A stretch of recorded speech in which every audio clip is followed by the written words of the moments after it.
Do it like this. So stop being a dick rider, everybody, feel me? RQG and DAP, feel me? Everybody locked in, okay? No more bullshit, okay? Everybody DAP, everybody saying DAP for life. DAP, heard? Breezy, bomb player of the fight, gifted, bro. Appreciate. I'm getting a little bit rap before she come, bro. No cap, bro.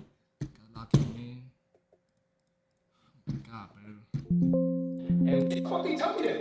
You dumbass, bro. Yo, oh! This is the first time I meet Dota. Oh my god. Let Dash is the first time I meet Dota.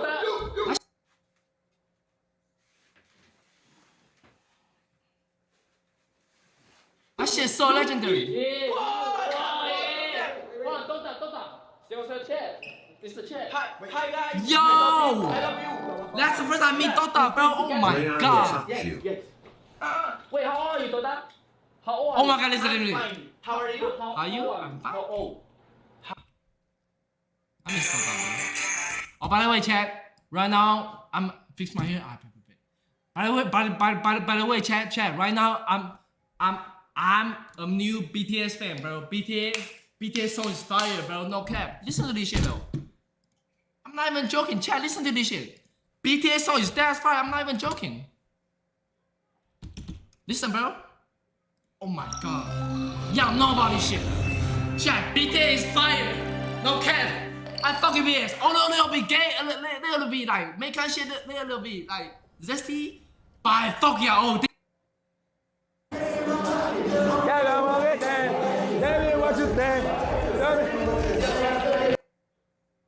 Enemy spotted mid. Okay, 30 seconds left.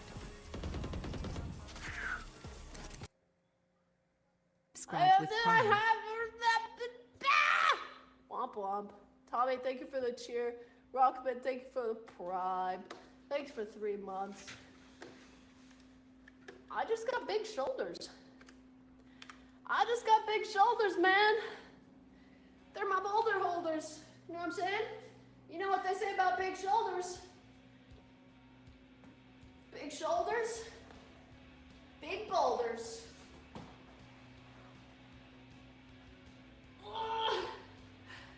Please.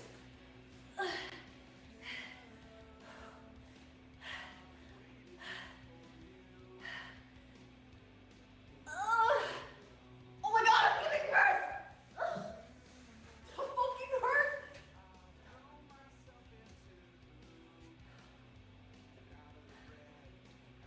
Don't put that. My hip flexors. Oh, I'm so close. Aw. I love this song. Happy Rage Kid, thank you for the tier 1. Why did that guy say, damn, why would you say that? Why would you say that, bro? Oh my god! God, I'm so excited! I'm so excited! I'm gonna start crying. Guess what I fucking bought? Guess what I bought? Heavy Rage Kid, thank you so much for the tier 1. Now we get to do some jumping jacks. Oh, thank God. Guess what I fucking bought? It's something I've wanted for years, okay? But I've been on the fence about it because I wasn't 100% sure that I would use it. You know what I mean? It's one of those things that's like, you use it when it's available, but is it the kind of thing that you're gonna use if you have it at home?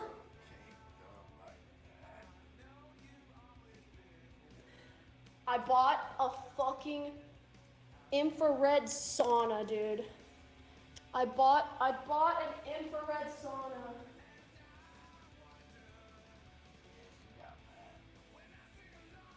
I ordered one, man. Did I make a mistake? Okay, but hold on. Like, I find myself time and time again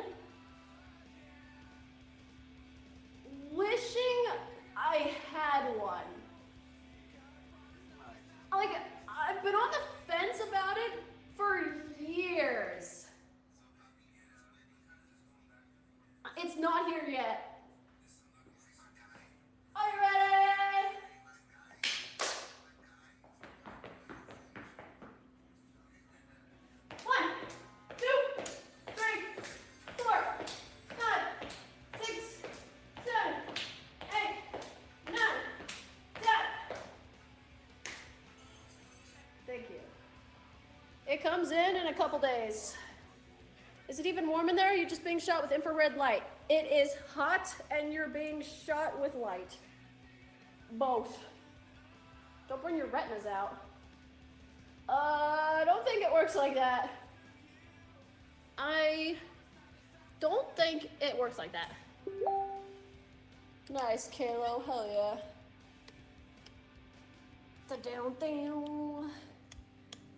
Now you can get that sweat on in the sauna. Get all the excess toxins out. Yes. The toxins. We can't see infrared anyway.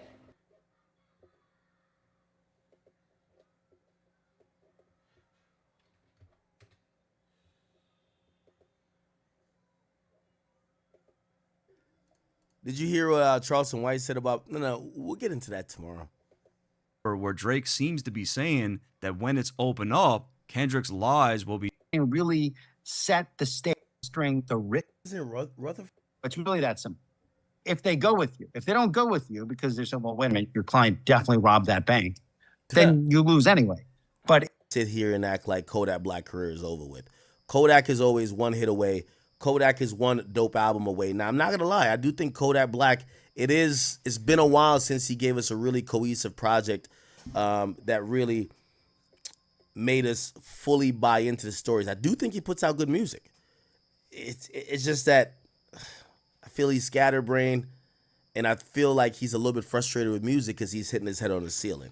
He doesn't see where the growth could come in. He feels like other people, and this goes back to his beef or his conversations or when people thought he was hating on 21 Savage. He feels that other people get the opportunity that he should get.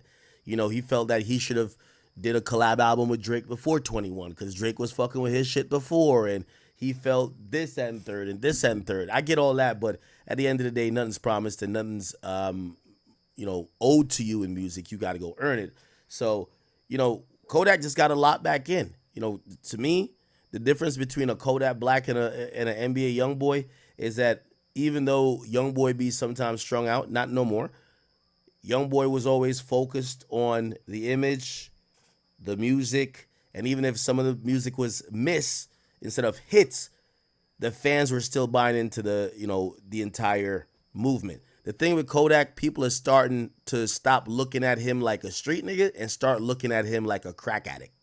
I don't know if he does crack, but when people start looking at you like you're a patient that needs rehab instead of the person who is a project baby who's a street nigga that's standing on business, that's going to affect, most of these rappers, I always say that Meek Mill's career got killed by his public image. When people stop looking at you as what you're been promoting and selling, and now they look at you as the Twitter guy, yeah, it hurts you. When people start looking at you as the drug addict, it hurts you. And if Kodak could try to course correct, I think his shit could be back on the up and up, but I don't know if he will. I think Kodak realizes that no matter what, he could show up to Rolling Loud 30 minutes late. He could just not even perform the song, hold the mic out there, just dance a little bit. Go Yak, go Yak. He does his thing, and $150,000 still cashes in his bank account. He got all the cars. He got whatever he wanted in life. And, sometimes accomplishing a lot too quick starves you of that drive you need to keep focused. And I don't know. Maybe that's what it is, or maybe it's drugs. Let me not try to take that out of the mix. But, again, I do care about Kodak, and I do want him to be the very best version of himself. I've compared his poetic style and some of the words and some of the stories he would tell to somebody that is as great as Tupac Shakur. So yeah, I don't want him to be the crack fiend, Famous Dex type nigga. With all due respect to Famous Dex. So hopefully course corrects. But Jack Boy, if you want to do anything for Kodak, get him to rehab. But getting him to get a CDL, I don't know. A CDL probably could help you. It can't help Kodak. Kodak don't look like he could drive a motherfucking thing but a boat. Okay? And he's not broke. He won't be. Anyway. Okay, so that pretty much happens. Donald Trump was supposedly considering to pardon Diddy. And, you know, I've even thought that Diddy's probably going to get 5 years. I've predicted this. Diddy's going to get 5 years or 4 to 5 years. He's already served 1. But regardless, he's going to have 4 more years to serve with some of the drug programs and whatever, reducing his time by a little bit more. But regardless, he's going to serve time until at least 2028, right? I believe that on Donald Trump's last day in office, Donald Trump will pardon Diddy. I said that a pardon was out of the question if he got convicted of any sex trafficking charge, which there were 2, or actually 3, one within the RICO, one of Cassie specifically and the escorts associated with her, and one of Jane Doe and the escorts associated with her. He got cleared of all sex trafficking charges, and he got cleared of all racketeering charges that included sex trafficking, forced labor, arson, and any type of, you know, very violent stuff that the RICO entailed. The only thing he got convicted of is that the dude got convicted of paying for penis. Like, that's essentially what it is. He got convicted of the transportation of individuals for prostitution, which is just basically buying penis and traveling them across state lines. Listen, selling pussy is like is as old as like the Stone Age, man. I mean, that should go back to biblical times. So I think Trump, while, you know, he probably won't say, oh, no, I bought pussy too. I think that's a pardonable offense since that's the only thing he was convicted of. And I thought that he would do it as a gesture as he exits politics, so to speak, even though Trump and his family, you know, I think one of the Trumps are going to have to step up to carry on the MAGA flag somehow, because I don't think the Trumps are done with politics after Donald Trump, you know, 8 years in office ends in 2028. But it would give him some goodwill among a lot of communities if he pardoned. And I think that's what he was looking for when he pardoned Kodak, Lil Wayne, and even when he went and got ASAP Rocky. So and by the way, he pardoned Youngboy, right? So I think that Diddy was in line to get that, and he would get it on the last day. However, he was asked recently, and there was a conversation, he did an interview, and people have been thinking, now, you know why this is important? The judge is probably looking at this. They shouldn't, but they're probably looking at this to say, well, if I'm going to sentence this guy, Trump is going to pardon him. Now, it could work both ways.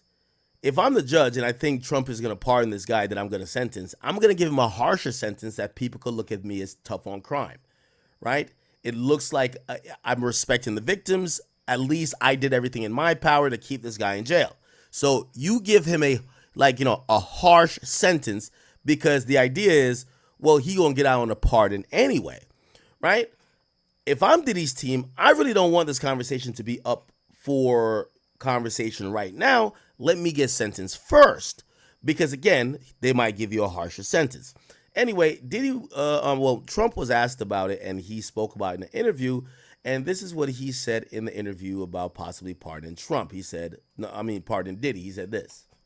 Sean Diddy Combs, right? Would you consider pardoning him? Well, he was essentially, I guess, sort of half innocent. Yes. I don't know what they do. He's still in jail or something, but he was celebrating a victory, but he seems, I guess it wasn't as good as a victory. Probably, you know, I was very friendly with him. I got along with him great, and seemed like a nice guy. I didn't know him well. But when I ran for office, he was very hostile. He said some not so nice things about you, sir. And it's hard, you know, like you, we're human beings. Right. And we don't like to have things cloud our judgment, right? But when you knew someone and you were fine, and then you run for office and he made some terrible statements. So I don't know, it's more difficult. It makes it more, I'm being honest, it makes it more difficult to do. But more likely a no for Combs, I would say so. Okay. Yeah. And what about George Santos? Boy. Sean Diddy Combs, right? Would you consider pardoning him? Well, he was essentially, I guess, sort of half innocent. Yes. I don't know what they do. He's still in jail or something, but he was celebrating a victory, but he seems, I guess it wasn't as good as a victory. Probably, you know, I was very friendly with him. I got along with him great, and seemed like a nice guy. I didn't know him well. But when I ran for office, he was very hostile. He said some not so. One thing with Trump, man, he definitely uses the office of the presidency as a very petty way of saying, listen, the way you treat me, I will treat you. And one thing I don't know if you admire it about him or you think maybe this is a disgusting way to use the presidency or the office of the presidency. He does favors for favors. Oh, you fuck with me? All right, I'll fuck with you. Okay, cool. All right, you help me out? I'll help you out. And he kind of does that. You know what I mean? That's what I keep telling y'all. You know what I mean? It's my boy. It's my boy right there. You know what I mean? But, again, the power of pardoning really rests and relies in the hand of the president of the United States. It's solely his decision. So he could do it or not. If you ask me, I think he will do it. But I think right now he's not going to commit to doing it. Right? Like, again, the young boy thing, I think he was going through some other shit. There was some international issues and there was some MAGA stuff that was happening here. He gave a few little nuggets. First of all, he wanted to get a few of his people, pardoned. But he gave a couple other people some little tokens or trinkets. Like he basically gave young boy a pardon. He granted clemency not clemency. He commuted the sentence of Larry Hoover on the federal life sentences, right? However, I don't think he's going to do the Diddy. I think he's going to do the Diddy thing. It's just not going to do it now. And I think people want him to commit on record to saying yes. And I think for him, he's showing how petty he is. He's like, that nigga did talk shit about me. Now, here's the thing. When he's leaving office, what we've known is that when Trump gets into his business bag, he does a lot of business or he does care about the quote-unquote African-American or hip-hop consumer base. Not necessarily their opinions, but the consumer base. And that's why he's going to throw out a Kodak Black or a Wayne. And I could see him pardoning Diddy. I'm going to be honest with you. Not that that's what the majority of black people want, but I could see him doing it. But the last day, not now, last day. So I think he said the right thing. He shows how petty he is. That nigga used to talk shit about me. I ain't thinking about it right now. I ain't thinking about it. He used to talk shit about me. I ain't thinking about it right now. Last day of in office, if homie gets anything past 2028, Trump's pardoning him. I think so. I believe so. All right. 50 Cent, who was there to, laugh at that, obviously, he says, yo, can you believe he thought he was getting pardoned? Okay. He said, no, sir, you are not. You said very nasty things. And he's laughing at it. Now, people kind of got at 50 to say, yo, why are you gloating over this? Like, yo, bro, you're a street dude. Like, why are you happy people are in jail? And he says, gloating. He said, that feels negative. No. I simply said Trump's not going to like the nasty things he said. Okay. So, obviously, 50 is, I don't know if you want to say enjoying, but he doesn't seem like he's losing any sleep for the idea or the fact that Diddy is not getting out anytime soon and definitely won't be getting out by pardon anytime soon. So we will see, my people. We will see. Somebody said 50 trolling days are past him. It's going to be a sad day in hip hop. It's tough. It's tough. Okay. Give me a second. I want to get into this Cardi B stuff a little bit. It feels convoluted, though. The Cardi B stuff is convoluted. Chat, I'll tell y'all. The shit that Wack was hitting me about, I guess somebody hit him up with a coin, and they wanted me to, like, promote it or something. And they were like, yeah, it was like, it's 150,000. You could just tweet it out. You got to be up for 8 hours. I'm like, fuck no. Listen, I don't want the SEC investigate me for nothing. I'm good. I said they don't investigate a Yachty. They don't investigate a Soldier Boy. I'm good. I want no parts with no coins, no pumps and dumps. I'm good. Okay, because listen, I don't want the SEC knocking at my door. Yeah, 150 sound good, but I am straight. I don't want no parts. No. Leave little old lack into this, man. Leave me out of this one. Leave me out of this one, brother. Leave me out of this one. Didn't Adam do one of them shits? They was baking that nigga. I'm good. I'm not that money hungry. I'm straight. Listen, the SEC gonna start arresting these niggas. I'm gonna be honest with you. They're gonna start getting a little bit more serious about like influencers constantly doing these like deals where like you get $300,000 and you tweet something out. and then this shit's like viral for whatever, and the market cap goes to $3-4 million, and everybody sells, and a bunch of people lose money. Okay, they're gonna make an example out of somebody. I don't want to be a part of that. I love whack, but I'm gonna, I'm pretty sure somebody came to whack with that idea, so whatever. But yeah, I'm good. I'm not doing that. If it was something else, like, cool, but once I heard the amount of money, I was like, that's crypto. Before I even heard it, he just told me it was crypto now. I was like, once I heard that amount of money, I'm like, I'm good. I'm sure. Anyway, okay. Wait. Let's see. Did we cover the Ebro stuff? We kind of did. We didn't really read all the tweets, but we did, right? Oh, give me a second.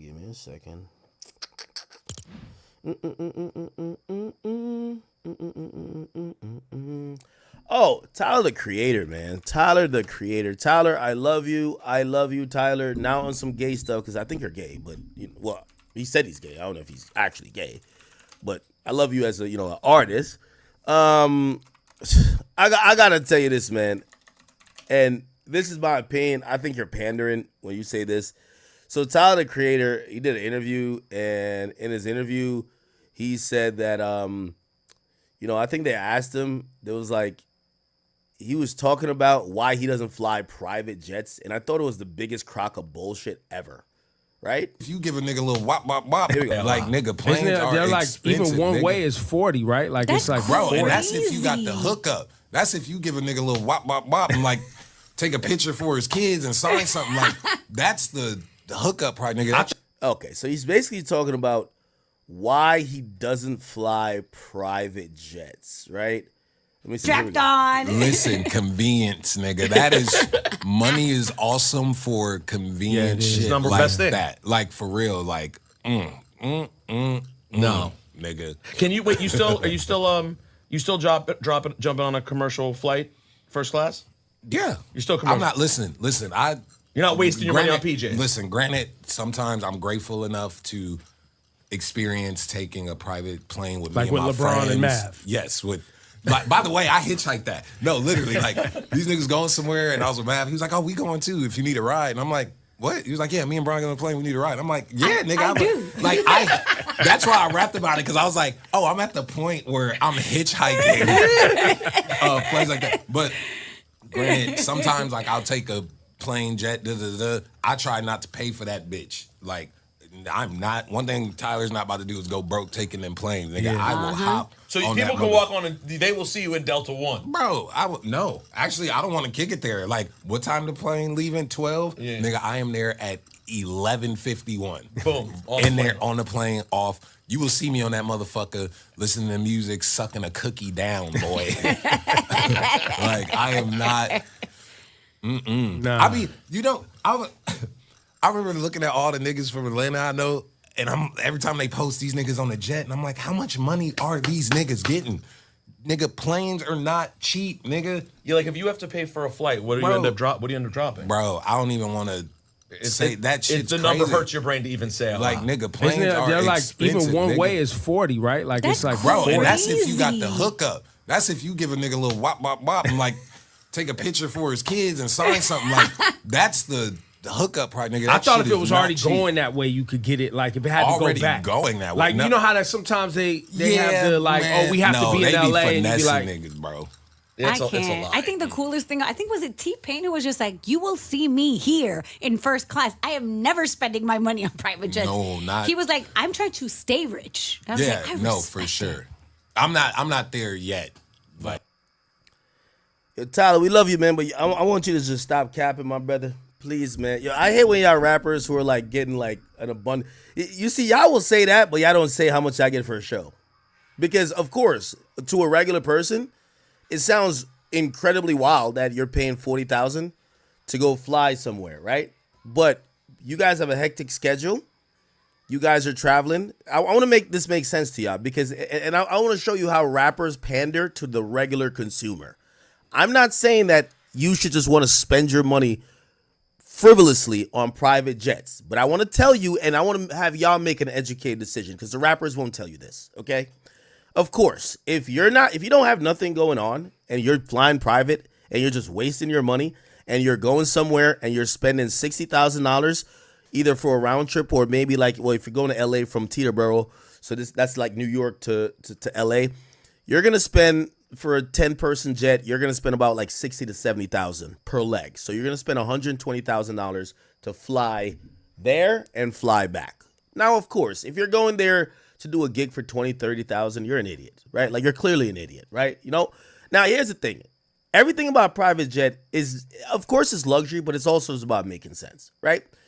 Tyler, the Creator, and this is why I said, like, I think he's pandering and he's capping. And I wish he would tell the whole story because it would make more sense. So Tyler, the Creator, has an entire team. When he's performing and when he's been on tour, he's traveling with 20 people. He's not just traveling alone. He's not just him. He's not just showing up with his DJ and one security. Got assistants, stylists. He got all type of wardrobe people. He got stage people. He got a lot of people. These guys are entire companies. Okay? So let's actually just see if this would make sense. And this is why I said he's capping. Okay? Because I know some of these things for a fact, and I know the behind the scenes, and I get it. Listen, I'm not here to encourage spending money frivolously. But when rappers get on here to front, they're actually trying to just placate to y'all and act like y'all are them. So let me actually give you a little bit of his business, right? And you tell me if if this makes sense. Okay. So, and everything I'm telling you is a motherfucking true, and I wish Tyler would come out or he could show the receipts if I'm lying. So, let's just say, and I'm gonna give you real numbers because when they say these numbers, you're like, oh my God, it is so much money. Tyler, the Creator, ACL Fest 2024. Okay, let's look up the lineup. Here we go. Can we find the flyer? Here we go. Okay. So Tyler, the Creator, was actually booked to do ACL Fest. Here we go.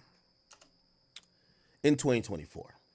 Now, the reason why I'm saying this, I'm going to give these details. I know some of this is proprietary. Don't ask me how I know. But I'm giving these details because when y'all sit there and y'all act like y'all cheap and y'all could only afford a $1,500 flight when really you're traveling with 20 to 30 people and you have this big operation, it would make sense for you to fly private. Tyler, the Creator, did this Austin City Limits Music Festival. It's 2 weekends. You see one weekend here, you see another weekend here. You got paid $4 million for each weekend, $8 million. So you're telling me that you can't afford a $100,000 flight when you're flying 30 people with you? Come on, bro. Stop it. This is like cap to me. Like this, when rappers say this, we know the rappers who shouldn't be flying private. Tyler knows what I'm saying is true. You got paid $4 million for one weekend. You got paid $4 million for the other weekend. You got paid $8 million in 2 weekends. Yes, a $100,000 flight, which by the way, it wouldn't be $100,000. It would be like $60,000. $60,000 or maybe let's say call it $100,000. $100,000 is a lot of money for a flight. Yes, but you're flying with so many people. You're an entire operation. You're an entire operation. Like, I get it. You want to appeal. Like, Tyler, you got to tell. When y'all are saying this stuff about these private flights, you should tell these people how much you're making for a festival appearance. Travis Scott got $8 million for the last Coachella he was at. Like, these guys are not getting pennies and peanuts. Like, these guys are getting paid like they're getting their bread butters on both sides. So again, I'm not saying these guys should frivolously spend their money. I'm telling you why people do fly private. Like, Beyonce's not getting on American Airlines. Why? Beyonce travels with 100 people. There's going to be the people who drive the trucks. She has a whole glam team. She has personal assistants. She has wardrobe people there. She has hair, makeup, everybody, family, this and third. Come on, it makes sense. Beyonce's getting like damn near $10 million a show.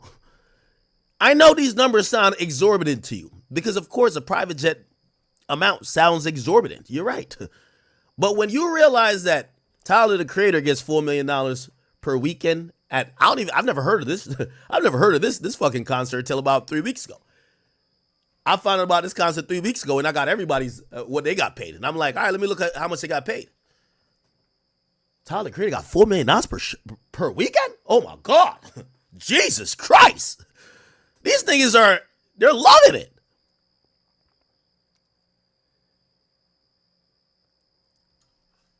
I got some other prices recently. It's been good.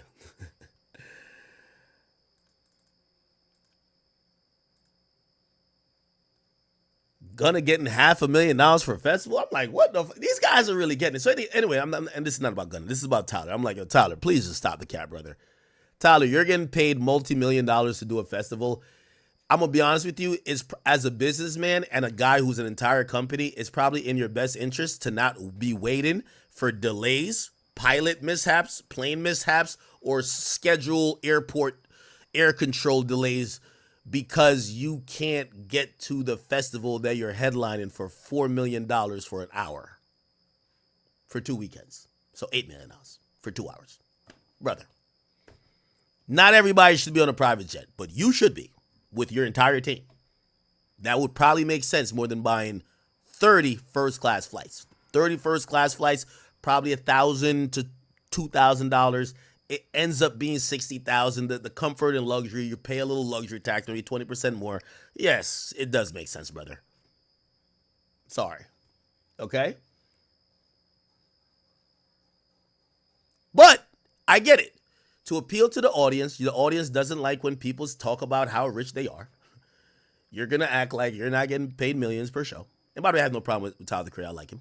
But you're going to act like you don't get paid multi-millions per show, and you're going to act like you're the regular man. You're not the regular man, but there are certain rappers who are living beyond their means. Those rappers should stop. You, sir, should operate in the most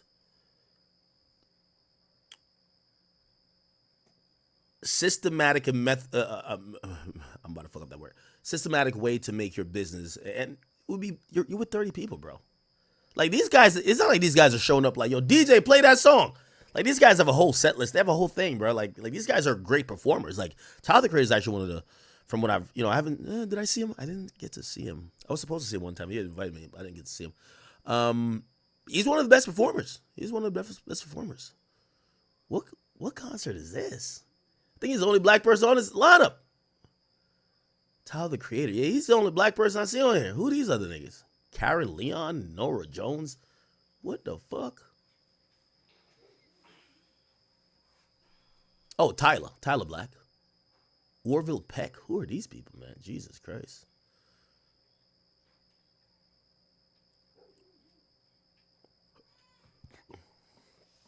I heard Big X the Plug was getting some serious bank too.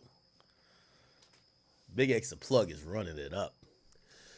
I might talk about Big X the Plug later on because I do think Big X the Plug is one of the only artists that is still, he's breaking through the noise. Okay? Big X the Plug is breaking through the noise. I think these days it's so hard for artists to break through the noise. They're doing very different and sometimes goofy things to try to break through the noise. They're streaming, they're doing that, they're doing this. And genuinely and organically, Big X the Plug, not a looker, he's a big fat greasy looking dude, no disrespect to him, that's from Texas, but his music is so good. Like with him, everybody I've spoken to, they love his music. And it's one of those, like, I think what I'm realizing, and y'all gotta tell me, why do you think Big X the Plug, like when I looked at the charts, and we could probably look at it now, he's probably gonna be one of the, I don't know if he still has a song on the Billboard charts, but I remember we had looked at it at one point. He was one of the only artists that still had a song that was surviving on that charts. And then you have to think about why. Why is Big X the Plug having so much success? Look, he's at 27. Why? His music is so good. He has a message to it. He's using these really dope samples. Like musically, sonically, everything is great. He's saying something. And you get to realize so much of music now because I think what happened, and I'm not blaming Cardi, but music has turned into fuck what you're saying, fuck what you mean. It's about the feeling. Oh, this is the turn up shit. This is the, yo, we just getting high shit. It's just about, I remember Yachty specifically was trying to explain to me the allure of certain type of music. And he said to me, it's these days, you just want to capture the feeling in the song. It's not about what you say, it's the feeling. If you could capture the feeling, that's what people want. And to a certain extent, that's what they do. However, that music doesn't last. Like, it comes and goes. It's like the feeling literally comes and goes. With Big X the Plug, he's one of the only hip hop artists he's actually breaking through. You're going to see consistently. By the way, they're not like pushing him down our throats. Pause. They're not doing a Deutsche to us. Like, but his music you're going to see is going to be on the charts. You're going to hear it more than normal. And I have to say, you have to look at this guy's music. His music is it's different. It's different. I've noticed I go back to his album, I play his album, and I listen to certain songs, or certain songs might come up on my Spotify or whatever, and then it always gets me to play it back again, and I'm listening to him, I'm listening to what he says. You know, Russ, remember we went through the whole thing where Russ is saying, yo, listen, man, we don't give a fuck what people say no more, or not we, but he was saying that people don't care about what you say anymore. With Big X the Plug, I'm actually listening to the nigga, and I really do care what the nigga has to say. You know, and I think that's like a difference between him and most musicians. If I ask you who are the top 5 rappers right now, you probably wouldn't name Big X the Plug. Yet, if we talk about nigga who's had a song on the Billboard charts, he's been one of the most successful artists this year. Honestly, there's something different about his music. Now, again, I was just thinking about it. I'm like, there's something here. Let me. What's the take here?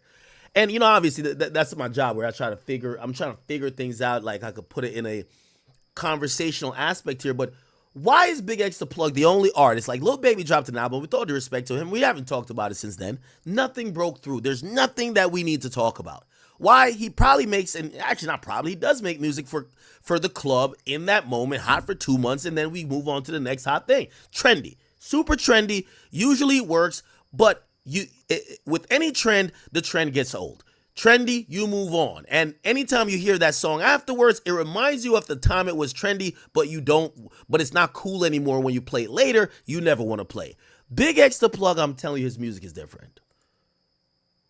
Very different. Am I tripping? Tell me if I'm tripping. I could be tripping. Yeah, I could be like, nah, Ak, you tripping, man. You tripping, nigga. Am I? Give me a second. I'm loading up YouTube here. I could look at what y'all are saying. I really been enjoying his music, man. Can't even lie to y'all. But also, I'm watching his music succeed. It's like Big X the Plug is giving me, and maybe it's a fat nigga shit, because it's the same thing with Rod Wave's music when he first came out. When Rod Wave came out, there was a bunch of hot songs, but those songs never lasted. Rod Wave's music lasted, and that's why Rod Wave's doing all these arenas. Rod Wave's music, it was just something more to Rod Wave's music that just had some more soul, some more meaning, some more substance that you could latch onto, that you didn't only play it when it just came out because it was the hot thing to do. You would constantly go back to it, and you would constantly go back to his catalog. I don't know what it is.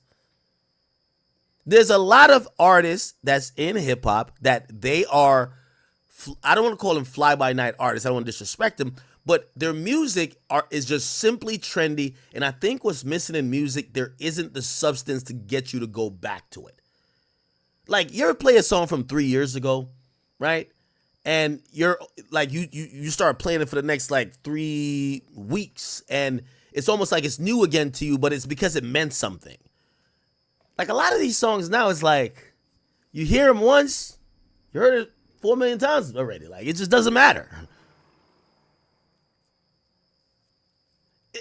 And I kind of want to say it's about having some soul to it. I was even thinking about, I'm like, maybe it's the Sonics. Like, you know, I've listened to some of the Big X the Plug stuff. He got the samples, and some of those, you know, some of those sample-filled music kind of evokes a different energy. Rod Wave does it too. Like, some of those it evokes like a different type of maybe that's what it is. But these guys are also saying some shit. Regardless, even if you disagree with me, the question I'm asking y'all, and I want y'all to answer it, and I would love for this conversation to continue, is why is a lot of the music, I would go to say about 80% of mainstream music in hip hop, just, it's not connecting. And what I mean not connecting, I'm not saying there aren't hits. It's just not, it's not breaking through the noise. Which means other than those 2 to 3 weeks that is being heavily promoted by the label or the artist, nobody cares. Why isn't music not breaking through? is the songs not hot enough? I think they're just not saying nothing, and I think that there's no soul to it. I think hip hop has to, I don't know. I'm trying to figure it out again. And somebody said, this is why niggas love Kodak. I think this is why niggas love vintage Kodak. Vintage Kodak, there was like this poetic, definitely a message in it.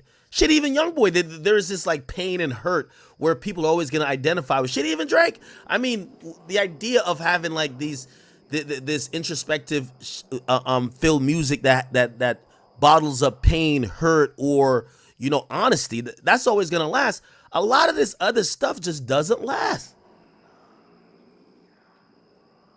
You think they're pushing Big X the Plug hard? They are pushing Big X the Plug, but I think it's because his music is, they're not just pushing him because he's some fat black Negro from Texas. They're pushing him because his music genuinely is already connected and breaking through the noise. The idea and the question here is, how do you break through the noise?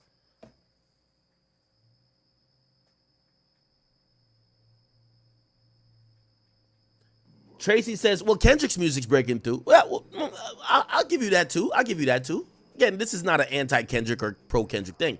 Yeah, I think some of Kendrick's music does break through the noise. Absolutely. I'll give you that too. But here's the point. I think I'm talking about the rest of hip-hop. I'm not talking about necessarily Drake's. I'm not talking. The 4 artists I'm taking out of this is Drake, Rod Wave, Big X the Plug, Kendrick. I'll take them out of it, right? Obviously, there's much more people, but I'm just taking them out because we just mentioned them. I'm talking about the regular, you know, run-of-the-mill artists, like a lot of these guys who I think we haven't even seen for a while. And sometimes they have tried to drop and we just be like, what? Because it's like the microwave. It came and it went. Raw Rap Now says, it sounds like time was put into it. Studio quality, good lyrics, production, on point, no gimmicks or auto-tune. Maybe that's what it is, but there's some, chat. I think we're going to have that conversation because, of course, you know, I've taken the stance that, hey, you know, I think the battle kind of like sucked the life out of hip hop and other music, but there's always going to be a Future. Future is always going to come back with a song like My Little Demon. He's always going to have a hot song. Future is always going to be Future. He's a hit maker. He's always going to have one, right? Baby's going to catch one from time to time. Not saying these guys are kind of like constants now. I'm talking about like these other artists. There's like so many other artists in the mix, and it's like when's the last time you've heard a song where you're like, yo, yeah, I'm gonna be bumping this like for a really long time?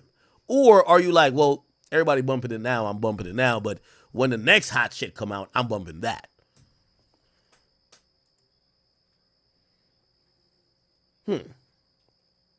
Somebody says it's just saturation. Maybe it is. Somebody says the Clips album. So do you guys think the Clips album? Again, remember the you know, again, I don't want to down no artist. This is not a segment to down artists.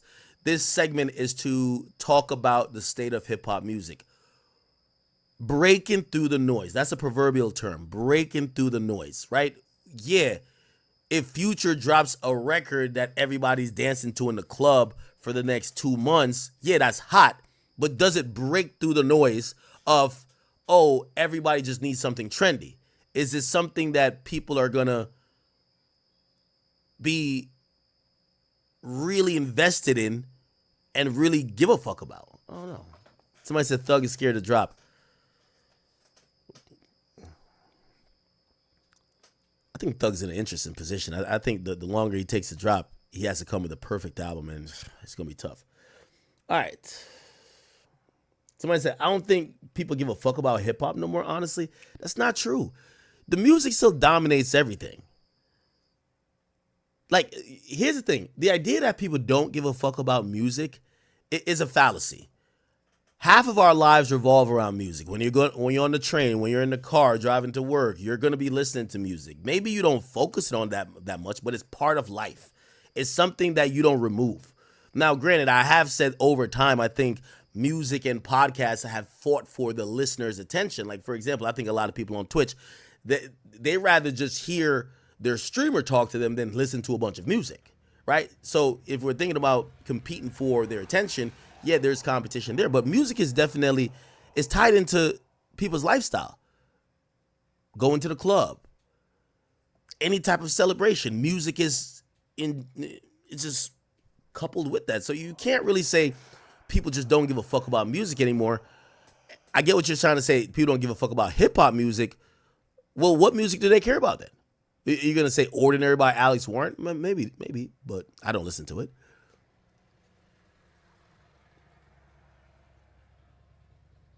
It's interesting, man. I think we're looking for more music that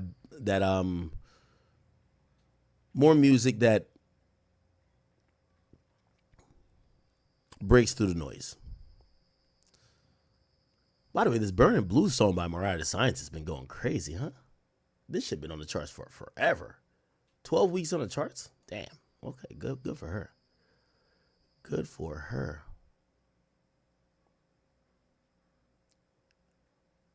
All right. Interesting. Hopefully we keep that conversation going on. By the way, yo, what's the dirt, man? What's the dirt? I want to go, not going to drink y'all to death. Don't worry. Calm it down. Simmer down, people. I love y'all. I know it's a Saturday night, and by the way, I appreciate every single one of you guys for spending any moment, especially your weekend with me. Thank you guys so much. I really appreciate it. You guys could be with anybody else and anywhere else. So if you're here, I appreciate you. Okay. So, I'm going to be honest. I haven't hit Drake about, I think I told you guys the last time I hit Drake about some shit. Like, I'm trying to not be so much the insider for this new drop and be a fan. And I'm going to be honest with you. I think it's going good. Why? Because Drake's putting some effort into it. So I could genuinely feel confused. I could have questions. And I'm this time around not relying on the idea that I have a relationship with him to be like, yo, so you tell me what I'm supposed to get from this, right? Instead, I'm actually being a fan, which is actually good. The Iceman episodes, I thought the first one was good. The second one, I was like a little bit disappointed, even though I guess that was a preview to which one. And I've been really trying to figure out. It feels like Drake is trying to tell us a story. There's constantly a theme. He's wearing the same clothes. There's a bunch of things that looks like he's filmed that's supposed to carry on a plot. Don't know what he's trying to say. We see him working in an ice factory. That's like the ice element, but we see Pinocchio. We see him in these vintage spots. Obviously, we now know he was in Manchester. That was because he was linking with Central C, but we also saw him in Toronto. What is really the theme behind this album? Shout out to my man, What's the Dirt? He did a pretty good explanation of, little tidbits that he took away from it. And, this is 25 minutes. We're not going to play the whole thing, but we should probably play a little bit of it if you guys didn't know. And again, we are in the age of, I think artists are realizing, the top tier artists, is that fans want to feel challenged. They want Easter eggs and shit like that. And I think Drake might be appealing to that. So let's listen to a little bit of what. All right, guys. So 20 days ago, Drake dropped a stream titled Iceman Episode 1, which is something that we did break down on the channel. Now, a lot of us assumed that this would be a series of streams, and that turned out to be 100% correct, because on July 24th at 9 p.m. Eastern, Drake dropped Episode 2. It's not easy to predict what he's doing with this rollout, like where this is going. So Drake is currently touring Europe right now, and when I looked at his schedule, I was really puzzled as to how he would even find the time to film the next Iceman episode. Everything that he's been doing takes an extreme amount of effort and time, and the fact that they're pulling things off like this on his day off between shows is really a testament to just how hard this team is working. It really seems like he's constantly working. Like, I don't even know when he sleeps. The first thing that we see is a black screen with nothing on it, and we hear the voice of an unknown man. What's going on, man? It's been like 3 weeks since they found your truck. Shed is empty. No one can find you. You're not picking up. Everybody's looking for you, bro. This is going to be a problem. I don't know who this man is, but it is a unique recording, as I can't find a single piece of media, a movie, or any audio that matches this quote. The man says that a truck was found 3 weeks ago, and this aligns great with the Iceman Episode 1 drop, as we had Drake driving the delivery vehicle 19 days prior, which is pretty much 3 weeks. It's for that reason where I believe the voicemail from this man really acts as a narrative bridge to tie the two episodes together. So he ends off Episode 1 in the truck. Now it's 3 weeks later. So Drake is really building on this character arc, and make no mistake, there is a story being told across these episodes. It's insanely cryptic, all of it. My theory on the voicemail is I believe the man leaving the message and what he's saying could be tied to Drake turning his back on UMG. As you know, Drake is currently in a legal war with the label, and after Not Like Us dropped, it's highly likely that he completely cut off communication with the label. Knowing who Drake is and what he meant to UMG, Drake going ghost probably made them pretty nervous. While all this is going on, Drake is quietly planning this lawsuit, and the label had no idea what was about to hit them. They probably tried to get in contact with Drake for a while, and he didn't respond. The man on the call sounds irritated and almost panicked. He's saying nobody can get a hold of you. This is going to be a problem, and you got to keep in mind, Drake acted as the label Superman for 15 years.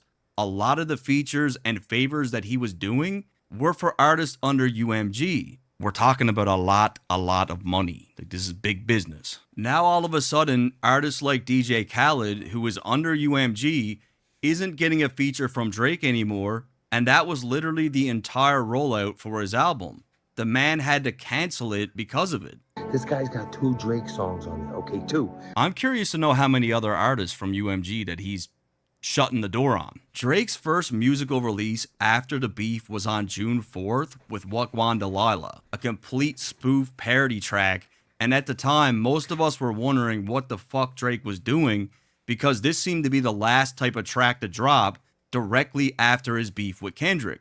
However, it's with this record where I believe he was simply trolling UMG. Wagwan Delilah, double date me if you like me. I think Wagwan Delilah was the first time they heard Drake's voice after the beef. Like, this is how they heard from him. Shortly after the beef, UMG dropped 2 pre-recorded Camila Cabello tracks with Drake that they already had in the stash.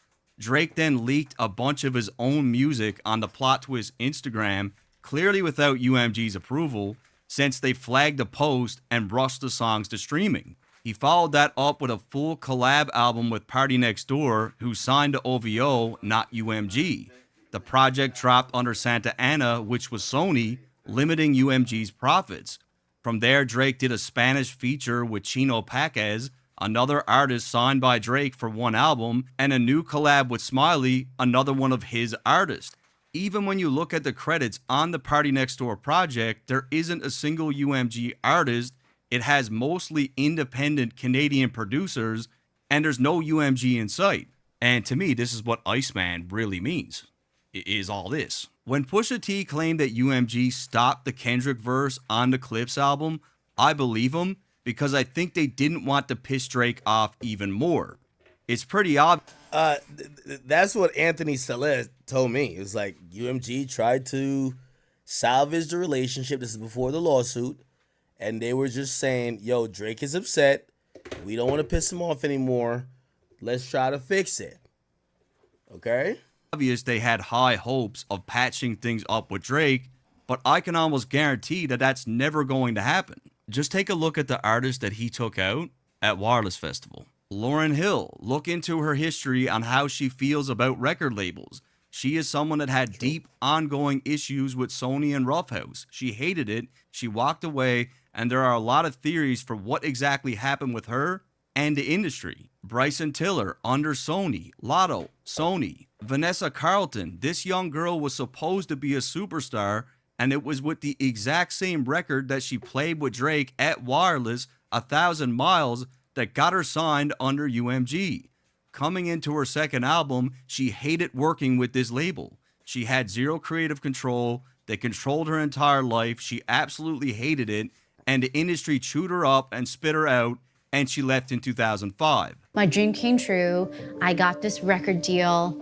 I thought it was gonna, it's gonna be this amazing situation. And at the end of the day, I was in a really bad situation with the people that I was working with. Make her boobs bigger, make her butt higher. There was a lot of weirdness. There's a lot of possessiveness that was happening. Jay Huss, independently signed. 21 Savage, Sony. Mario, another artist that was used and abused by the system who had such little creative freedom. he walked away from the label in 2015 and went independent. Well, you said you had to leave 600 songs behind when you Oh left yeah, RCA. yeah. I left. There's a lot of songs that they had. I can't remember the exact number, but yeah. Okay. But a lot of songs. Yeah. Bobby Valentino, another artist who was under UMG that voiced his frustrations with album delays and less expected sales, he was dropped in 2008 and went independent. Then you go get a label situation, and then here comes the label telling you what producers to work with, what your sound is. That's an interesting take by What's the Dirt, right? I'm not gonna lie. I was thinking, I'm like, yo, Drake been trying to stay away from these U.S. artists, man. Like, he ain't been fucking with these niggas like that, bro. And to me, I was looking at him saying the whole UK rappers are the best rappers in the world. I'm like, damn, he got something against like some of these niggas who probably didn't stand up for him. But I don't know. Maybe it's one of those things where Drake is like, yo, I'm done doing favors for niggas. Maybe. And then when it doesn't have success, you're gonna drop me. It's like, oh, well, it didn't work. Peace. Sexy Red, not with UMG. She's with Gamma, independent label. Burna Boy, Warner, Skepta, independent. Central C, Sony. Vibes Cartel, independent. Dave, independent. PopCam, Warner. Rema was signed to a label called Maven, and in 2024, that label was purchased by UMG. Just 2 months after UMG made the purchase, he went into a Twitter rant and said the following: "Shakes my head, the fuck is this? Labels, get creative. Stop trying to clone me. No new music. Sorry. I'm too big for fake PR. Bye." He completely removed the label information from his Instagram and all of his socials. Like, industry insiders are saying he left. It's not confirmed, but it's obvious he's not happy. Every single guest at Wireless has either absolutely zero ties to UMG whatsoever, or they worked for UMG in the past, got taken advantage of, had a terrible experience, causing them to leave, or they got dropped and discarded like they were nothing. Not only does it seem like Drake is not collaborating with anyone under UMG's umbrella musically, but when it comes to UMG pulling in profit from artist show money, he seems to be making a statement with this also. Yeah, sorry, my delivery days are done. I did it for 15 years. Here you go, take the keys. The truck's empty. Yeah, I wonder, that's interesting. That would be an interesting play if Drake is like, you know what? Y'all really co-signed a nigga aiming for the jugular when I've held this label in terms of urban music afloat. I've given every artist a feature. I've been the thing that's given them the stimulus package to generate revenue. I've generated revenue by dropping consistently over and over again. And this is how y'all repay me. All right, bet. Let's try this. Let me go help out everybody else that's not with y'all, and let's see if y'all feel it. That would be interesting. Middleman lined it, and I cut him out the deal. Turn cutthroat for real. The sad truth is, most artists who leave major label deals never regain their momentum. At Wireless, Drake had special guests with long-standing issues with record labels, and that wasn't random. This is a quiet and calculated move that mirrors the narrative within his lawsuit. You Neo in the Matrix, these niggas just Nemo in the ocean. Drake has been laying out all the clues. Like, the guy is going independent, 100%. In episode 1 of Iceman, Drake is working at the manufacturing plant. He's a cog in the machine, just another worker inside the system. We see flashes of a young, hungry Drake, just a naive kid chasing the dream, but that innocence fades fast. The scene shifts to something far darker as we see Drake surrounded by guns with 2 larger rifles aimed at one another. And from the beginning, I saw this as a metaphor for the war with the label system, specifically UMG. When Drake clocks out and slams that gate shut, it is symbolic. He's not just ending a shift, he's walking away from the machine and he's going to war against them. Some rumors say that Iceman is the final album that is owed to UMG under contract, and if this is true, then it all makes sense. This is it. Like, Chat, let me tell you this. It gets spooky every time that last album comes. By the way, I've heard the same, that Iceman is the last album. I heard there's a lot of things still happening, moving parts. A lot of things. I'll give y'all a tidbit, chat. I went down a rabbit hole, Chad. I went down a rabbit hole. I was upset.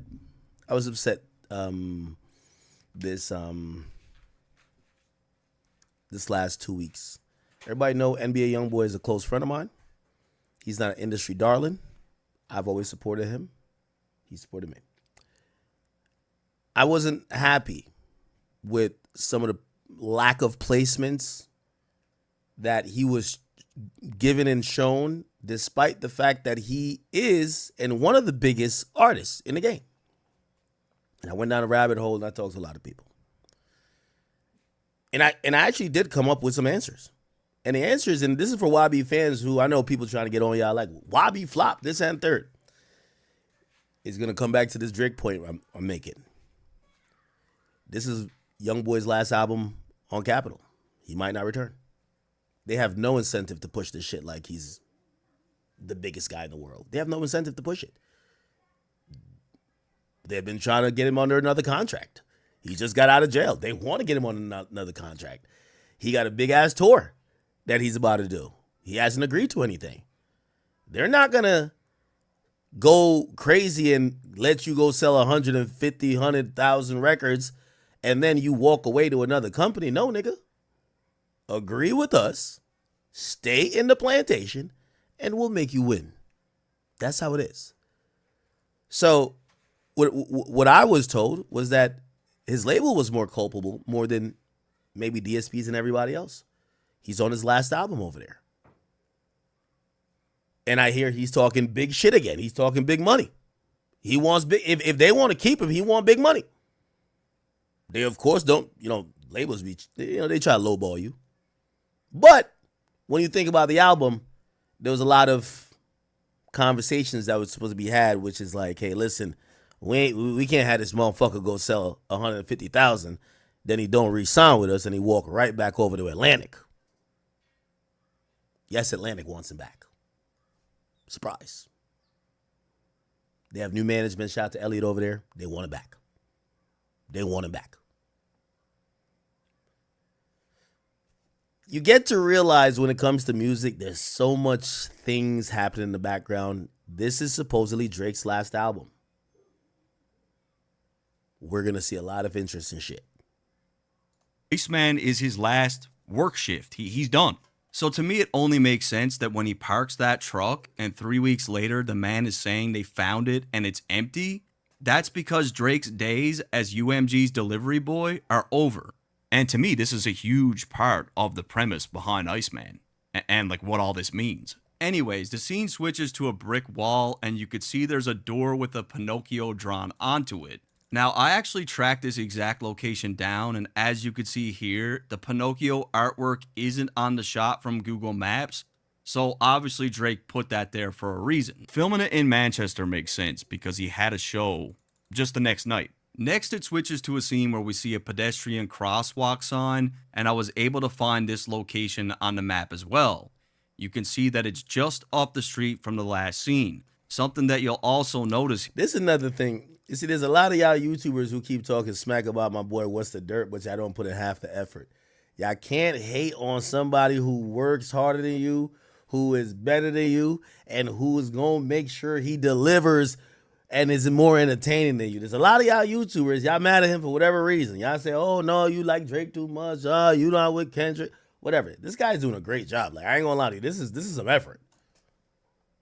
Here is that on the pedestrian sign itself is a hand-drawn sketch of what appears to be Spider-Man. And that's not even the first time that we saw this sketch. In episode 1, I remembered that when the scene showed the whiteboard with all the different types of ice on it, you could also see that same character again.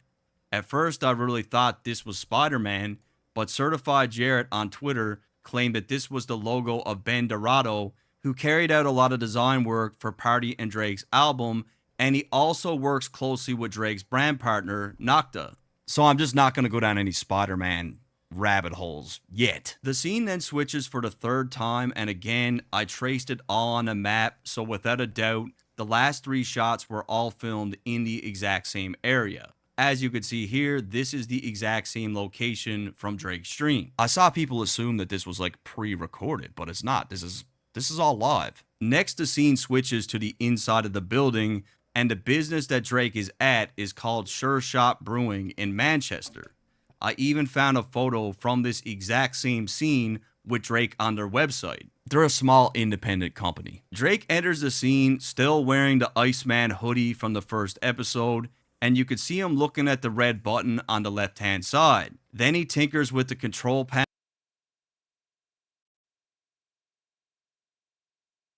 and the scene switches again, and he approaches another red button.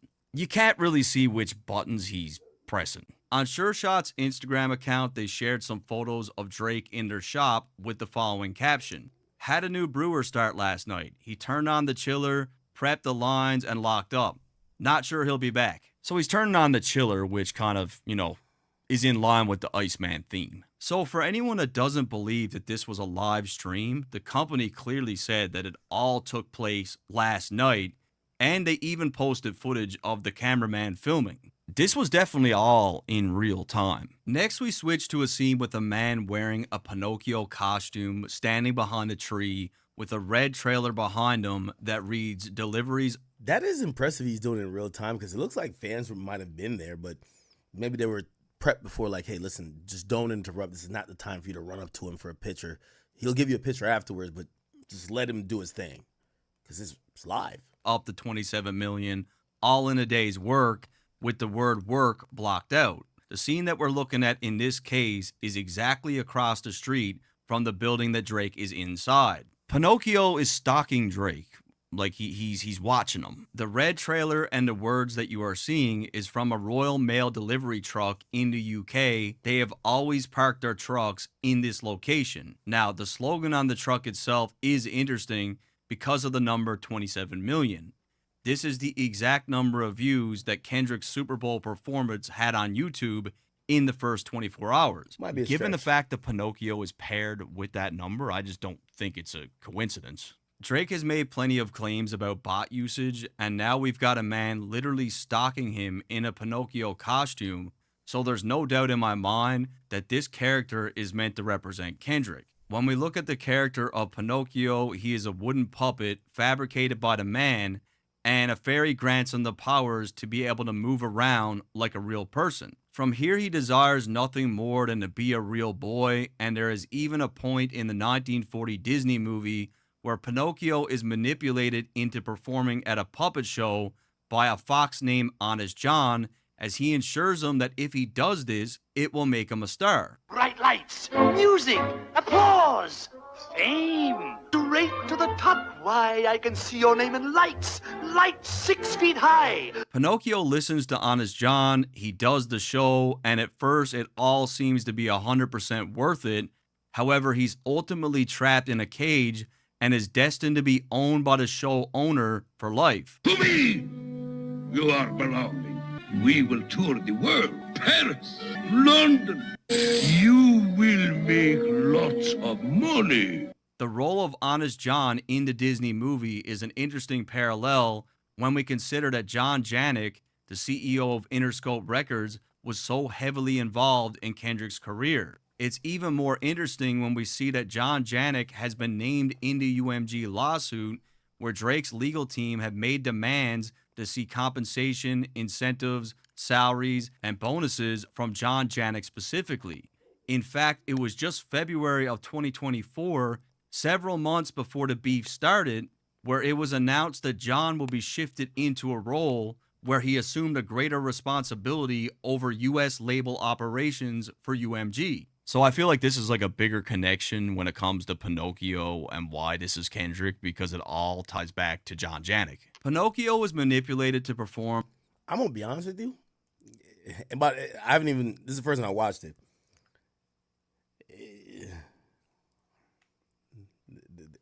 There is some things that from what I know behind the scenes, in front of a packed house where he is lying to the audience to become a star. The two stories have remarkable parallels because Drake is implying that Kendrick is a label pawn in UMG's game. Drake has accused Kendrick of being a grifter and inauthentic. He's made claims of Kendrick's jealousy towards him and his long-standing desire to be in Drake's place. Like Pinocchio, Kendrick wants to be Drake, who was also known as the Boy, and with the assistance of the labels, he's given the biggest stage of his career. However, just like the 1940 movie, Drake is insinuating that all this will be short-lived because the facade